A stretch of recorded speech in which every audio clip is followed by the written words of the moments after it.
৪০ ঘণ্টায় পাকিস্তানের দক্ষিণ পশ্চিমাঞ্চলীয় প্রদেশ বেলুচিস্তানের বিভিন্ন শহরে নিরাপত্তা বাহিনীর সঙ্গে সংঘর্ষে অন্তত ১৪৫ জন বিচ্ছিন্নতাবাদী নিহত হয়েছে। রোববার কোয়েটায় এক সংবাদ সম্মেলনে এই তথ্য নিশ্চিত করেছেন বেলুচিস্তানের মুখ্যমন্ত্রী সরফরাজ বুগতি। এ গ্রেড ক্লিংকারের কনফিডেন্স সিমেন্ট, বাংলাদেশের হৃদয় জুড়ে। জানান, এসব হামলায় ১৭ জন আইনশৃঙ্খলা বাহিনীর সদস্য এবং ৩১ জন বেসামরিক নাগরিক নিহত হয়েছেন। এর আগে শনিবার ভোর থেকে বেলুচিস্তানের কোয়েটা, গোয়াদর, মাস্ট্রুং এবং নুস্কি সহ অন্তত ১২টি স্থানে একযোগে হামলা চালায় বিচ্ছিন্নতাবাদীরা।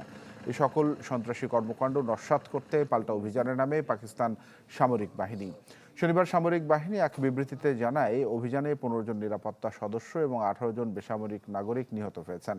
নিষিদ্ধ বিচ্ছিন্নতাবাদী সংগঠন বেলুচ লিবারেশন আর্মি BLA এই হামলার দায় স্বীকার করছে।